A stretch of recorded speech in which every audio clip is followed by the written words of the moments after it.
اعوذ باللہ من الشیطان الرجیم، بسم اللہ الرحمن الرحیم۔ تمام سننے اور دیکھنے والوں کو السلام علیکم۔ جو لوگ چینل پر نئے ہیں وہ چینل کو ضرور سبسکرائب کر لیں اور ساتھ ہی بیل آئیکن کو بھی دبا لیں تاکہ آنے والی مزید ویڈیو آپ تک پہنچ سکے۔ مسجد کی فضیلت۔ حضرت ابو امامہ رضی اللہ تعالیٰ عنہ سے روایت ہے کہ ایک یہودی عالم نے حضرت محمد صلی اللہ علیہ وآلہ وسلم سے پوچھا، فرمائیے سب سے بہتر جگہ کون سی ہے؟ آپ یہ کہہ کر خاموش ہو رہے کہ میں ذرا جبریل علیہ السلام کے آنے تک خاموش رہتا ہوں۔ اس کے بعد حضرت جبریل علیہ السلام آ گئے۔ آپ نے ان سے یہ سوال کیا۔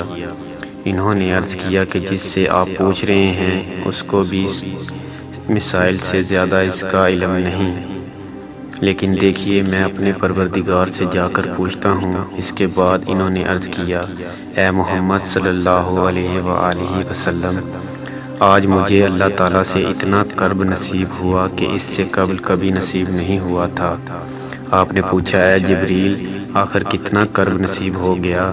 عرض کیا کہ میرے اس کے درمیان نور کے 70,000 حجاب قائم تھے۔ ان حجابات کے اندر سے ارشاد فرمایا، سب سے بدتر مقامات بازار ہیں اور سب سے بہتر مقامات مسجدیں ہیں۔ دوستو، جن لوگوں کو ویڈیو اچھی لگی ہو ویڈیو کو لائک اور شیئر ضرور کریں تاکہ دوسروں کو بھی پتہ چل سکے، اور ساتھ ہی چینل کو بھی سبسکرائب کر لیں اور ویڈیو کو شیئر ضرور کریں۔